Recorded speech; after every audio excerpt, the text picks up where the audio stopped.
What's up, everybody? Tony's Topics. Hey, don't forget, like and subscribe. I got an awesome guest here today. We're going to be talking about the hip hop world, music, and this artist right here is be dropping a new album this month. Kane, thank you for joining me on my show, Tony's Topics. How are you? Hey, man, I'm good, man. Glad to be here. You're in Texas. I'm in New Jersey. I'm jealous because you were saying off camera that you guys had a cold snap and it was 60 degrees. People would give their leg for 60 degrees here in Jersey, but the cold snaps, quote unquote. So, yeah, you have a very interesting album, and me being a DJ, I love all types of music, and I wanted to have you on to discuss, this unique album that you do have. And before I forget, when your album comes out, how can people, listen to your album and purchase the album? So, yeah, where do they find you?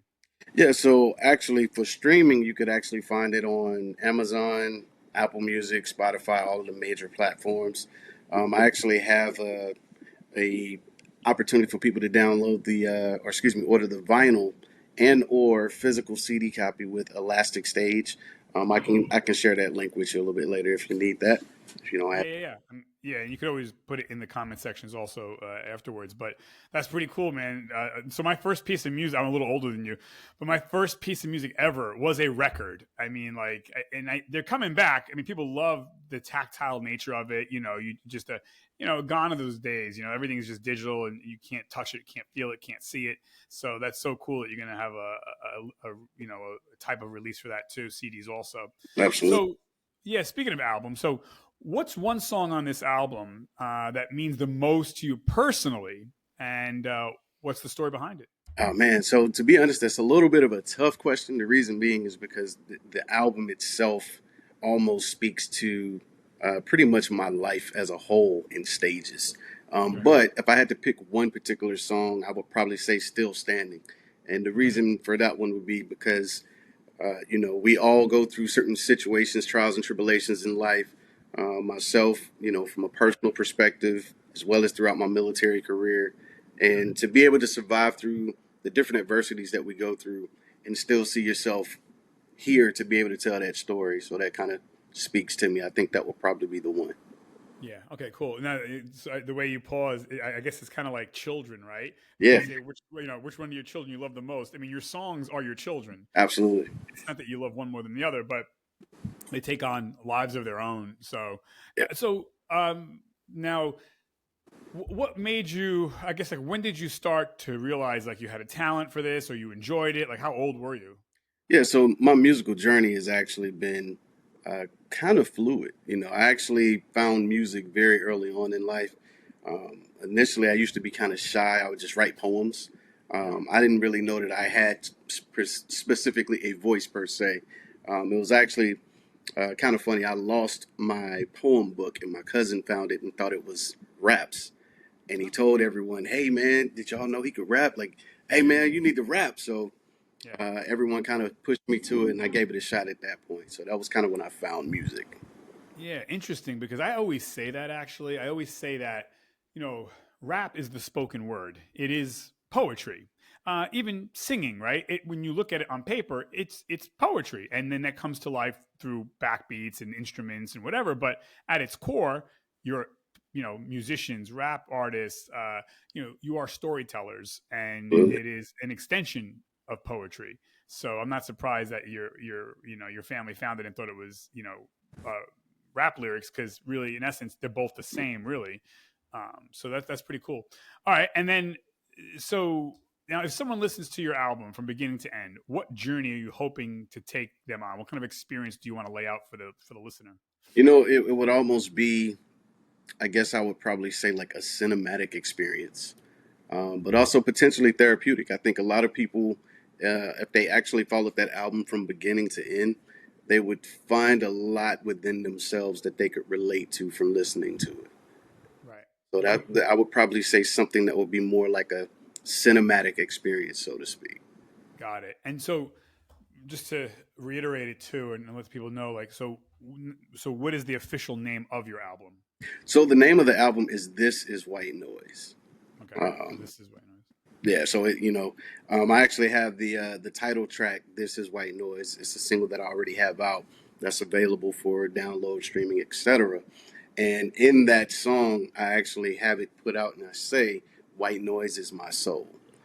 So it Right. gives them an opportunity to kind of peer into, not only just my music but my life as a whole, because Right. it's more than rap. Obviously, it's based and foundationed off of that, but it Right. really taps into my songwriting abilities as well. So Right. yeah, Yeah. I think in the way you're talking about it, I feel like music, rap, or any kind of music, whether it's rock and roll, opera, R&B, whatever, they're almost companions to us, right? It's like it's more absolutely. than just music. It's the soundtrack of your life, but it's also your mistress. It's your boyfriend, your girlfriend, your other, your other. Yeah, it's the significant other, that loved one. It really is. Yeah, I mean, and we don't realize that until I guess we bring it up. It's like, oh yeah, it's more. It's funny. I asked my friends on Facebook. I said, hey, what would you rather live without, movies or music? right, Like over 100 people said they could live without movies. They can't sure, live without music. Like right, music is in our DNA. It's what we yeah. are. Well, because you could still love a song without a visual, but Right. with the majority of movies, it's much less entertaining without the soundtrack to go with it Oh, right. or True. the True. score. Yeah. Right. Right. 100%. So, was there a moment while you were making this album where you thought, okay, this is, the sound of my future? Like at a moment, did you feel like this is something unique, or did it, anything like magical, spiritual, any kind of click where you're like, this is it? Yeah, I'll be honest with you. It was probably when I was doing the actual title of the album. This is White Noise, that particular song, because that was midway through the process for me. I was already about a quarter of the way done, and at that point, I had already done Flatline and Money Over Everything, and these were the more closely associated to hip hop tracks that I had. But I started getting a little bit more open, a little bit more vulnerable, a little bit more honest. And I wanted to make sure that I attracted audiences and tapped into people who were more than just rap listeners. Right. Because I already knew if you're a fan of hip hop and you love rap music, there's gonna be stuff in there that's obviously gonna get your attention because I'm rooted in that. But how can I address people who are probably on the outside of that or your more casual listener when it comes to rap instead of your typical hip hop heads? And it was like, man, I'm not only speaking to a lot of other people, but I didn't even really have to change much up. Right. It's still something that would resonate with anyone regardless of the genre that the music is falling under. And it was like, man, this is probably going to be one of the more broader um, moves I've ever made musically, because usually I just kind of sat back in the pocket of rap because I knew how to do that for sure. Right. So yeah, I think that was kind of the point. Like at that point, I was like, man, this is probably going to be something special. Yeah. This is where white noise. You know what? This is white noise, and that's where the title came from. Right. So you stepped out of your comfort zone. Absolutely. Yeah. And you mentioned something. It's funny because I'm going to have a pastor on tomorrow, and he has a book out, and he says, to be a pastor or to be someone that can connect with others. And you touched on this. That's why I'm bringing it up. You had to delve into your honesty, and you had to be open of your life a little bit. And I think that is the ace card to connect with listeners or to Right. connect with anybody. If you're going to rap or sing or whatever in life and be anything, like when you can be open a little bit and be honest, I think you just attract people like a magnet. So that in your lyrics is very powerful because you're opening yourself up, and in that moment of you being weak, it's really you being strong. Right. There's an old saying. I'm not the most religious guy on earth, but I think it's in the Bible. It says something about those who humble themselves shall be exalted. Those who exalt themselves shall be humbled. Mm. So the fact that you're being honest and open, that's a power really in your lyrics and your songs. So that's pretty cool. You mentioned that. It's funny too. Now this is just pure timing, I guess, but if we go back to when hip hop became popular, whatever, the 80s, 90s, golden era hip hop, but like now is such a great time for artists like yourself because you can do all of this production, high end stuff that wasn't available to artists 15 years ago, Right. you know, 20 years ago. I mean, 20 years ago, you would have to find a record label. You would have to go into a studio. I mean, good luck, You have like to impress an A&R. Yeah, yeah, right. yeah, Now the power is in the hands of you, the artist, and the people will be the judge, and that's the ultimate democracy. And that's so cool. And that's just, I guess, a little bit of luck in that respect. But what an awesome time to be alive that you're able to do this and utilize these tools to get your message out and to connect to people. That's just, yeah, it's a very special moment in time. yeah. I also think the beautiful part about it is I actually lived through both. Um, Oh, yeah, okay. I I wasn't found. going to ask your age, but you're old enough. Okay. Yeah, yeah. I'm not afraid to say it. I found music in the late '80s, early '90s, right? Okay. I'll be 45 the end of this month. In fact, Oh, the release date of this album is on my birthday, March 31st. okay. All right. Yeah. So Well, that's it amazing. actually, yeah, it speaks to that. So, but Cool. yeah, I remember what it was like trying to get out there and get an opportunity to be on stage and perform and, Oh, try wow. to, yeah, especially coming from, well, you see it there, Mississippi. Yeah. There's not many opportunities for hip hop artists or, musicians to go on that path. So, Yeah. yeah, Yeah. Yeah. I going mean, from that and technology. now where we are with technology, as you said, yeah, Yeah. I mean, it's completely amazing different. and it keeps getting better for artists. And you can make the argument in many ways it's worse for artists because artists are not getting paid like they used to. Totally get that. But also, back then when artists made a lot of money, they also only a handful of artists can make a lot of money. Right. 99% of the other artists got screwed. They never got a chance, like you're saying, right? Yeah. In Mississippi. Now everyone gets a chance. The Yeah. downside is, yes, gone are those, $50 million contracts, but you get exposed to potentially more listeners. So it's a give and a take. But I still say I think it's a great time to be alive in the sense of the technology it's available for artists today. So, Yeah, I think that's the beautiful part about it because it's to the point that you were making a second ago. In the past, yeah, artists, it may have appeared that they made $50 million, but they generated $50 million. right. Whereas It's worth more. now, right now, with the opportunities that we have, I'm not only the artist, but I'm the producer, I'm the songwriter, I'm the A&R. Everything, this entire project is me. Yeah. So I don't have to worry about any outside entities. Right. No BS, no politics, no backstabbing. Like you are the captain of your own ship. And And that's I have very, that creative freedom without having to do, well, the label said I have to do this type of song, etc. 100%. And there's something that you can't put a price tag on, So Absolutely. everyone's all worried about money, money, money. But what about freedom? You can't put a price on freedom. And as you know, you're a veteran too. There's the ultimate freedom, but also freedom of, again, to be creative and not have to worry about A&R and marketing department and all that jazz. You can do that, now. So yeah, no, that's awesome. So I was gonna say, um, so what was what's something about or something in this album that fans might miss the first time they listen to it? I think one of the things that they'll probably miss more than anything on first listen would be the Easter eggs, because so many of the songs are stitched together in a fashion to where some of them call back to previous songs on the album. So if you're not paying attention, or even if you are, you might get caught up on the beat or the hook might be catchy to you. And then you go back and, oh, wait, did he say this? And then, oh, man, that reminds me of what he was talking about on track two. So they Yeah, all tie in together. As I said, it's kind of like a story. It's more of a right. cinematic experience. So, yeah. Yeah, that's interesting too because you're old enough, and so am I. That back in the day, you kind of had to listen to a whole album because it was either a record or a CD or tape, Yes. and you could fast forward, yes, but you were more apt to listen to everything because it was just that's how a CD and a record were. Yeah, it was an Now experience.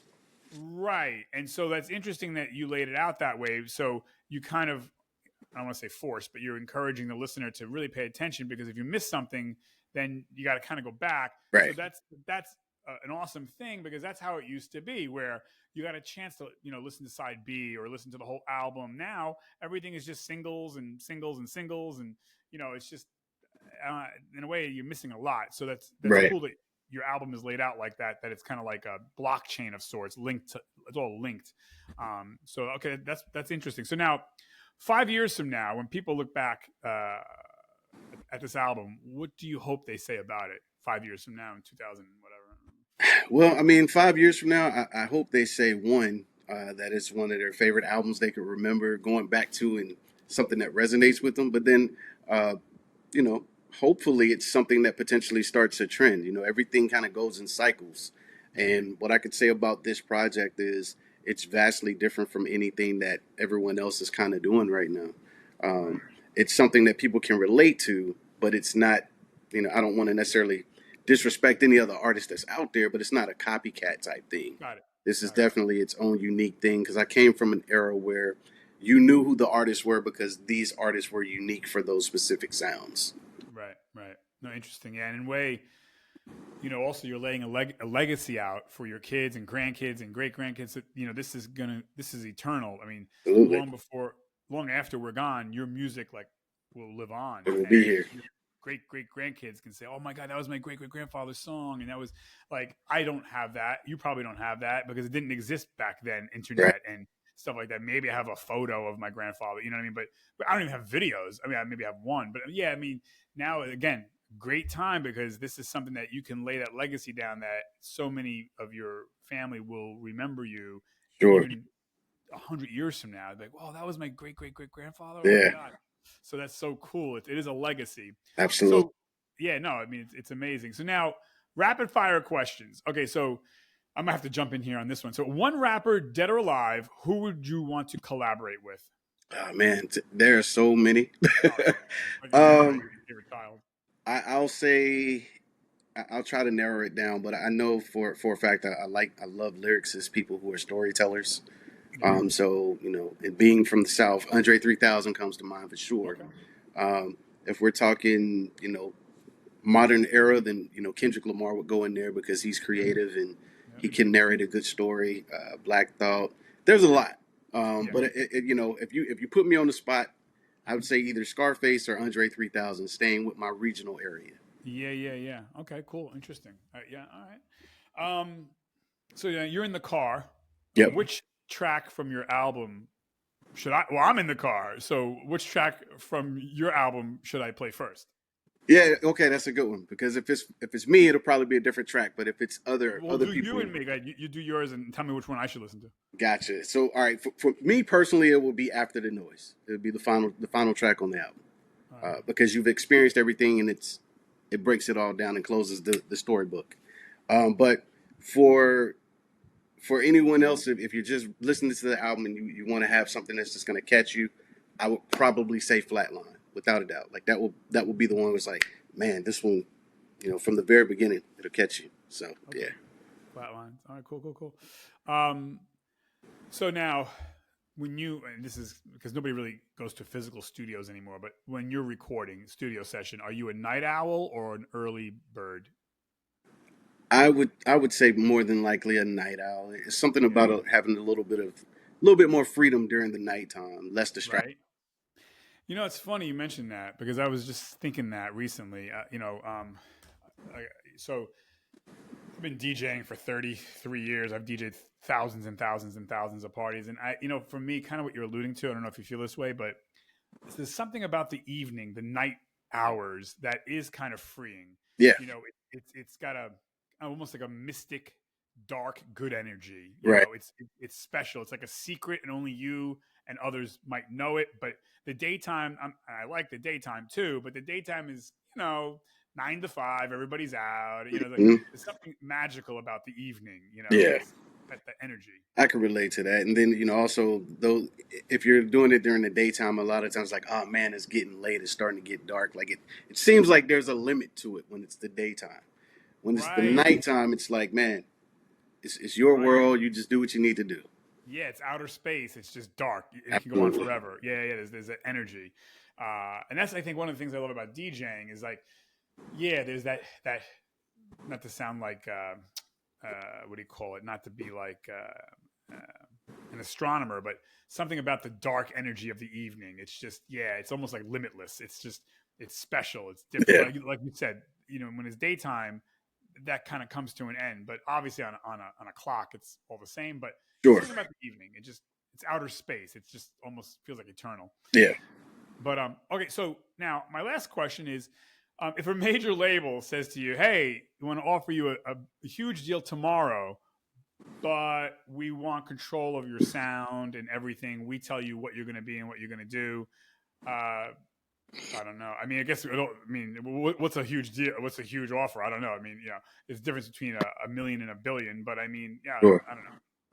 Yeah, What, personally, I prefer not. I mean, this is, to be honest with you, the only reason why I'm actually back at it, you know, once again, seeing my first love of music is because I have the opportunity to do it without the politics of a label and all of the constraints, etc. So, yeah, I mean, I would definitely prefer to go about it the way that I'm going about it now because everything that's experienced through it is completely mine.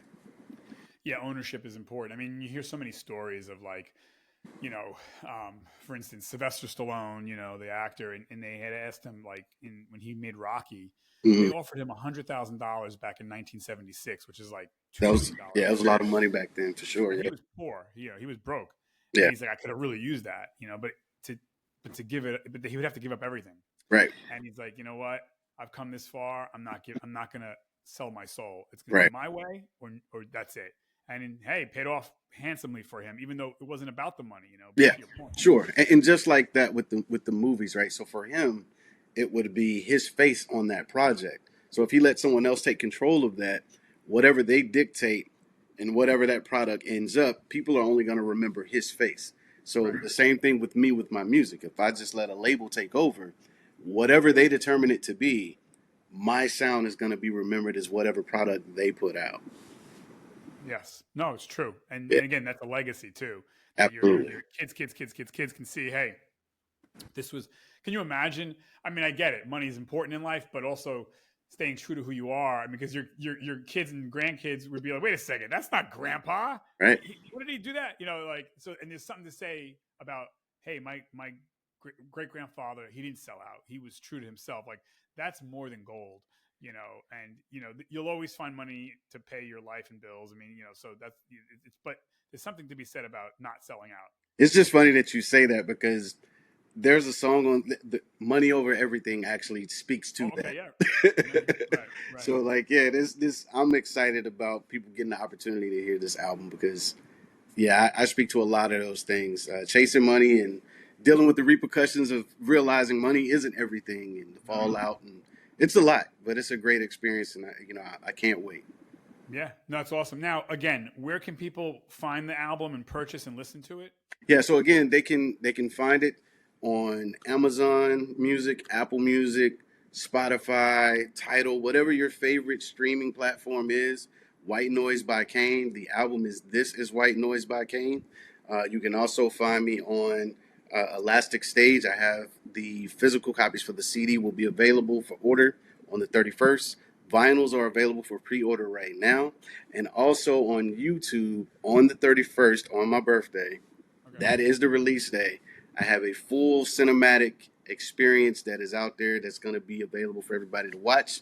It gives you the full concept of the album and explains everything in full detail. So I'm excited. Awesome. I'm pumped up for you. I mean, not many people can say what you just said. I mean, this is something that so many people say, "Oh, I wish I could have. I would. I would." You're doing it. You're doing Right? it. And that's a big accomplishment. Like I said, it's legacy. It's something that is your baby, and Yeah. no, One yeah, one thing for me, I used to always go about life saying I hate the word regret. I hate to say, man, I wish I would have did this. I wish I would have did that. And releasing this album is my climbing Mount Everest. yeah. Um, that was what I always wanted to do. Have an opportunity to put out something that is mine. Let my legacy be known and heard. And this is it. Yeah, that's awesome. And like Frank Sinatra once said, regrets. He's had a few, but you don't want too many. You just want a few, but Sure. right. You don't want to be coulda, shoulda, woulda on your deathbed. You want to say, I did it, and I have no regrets.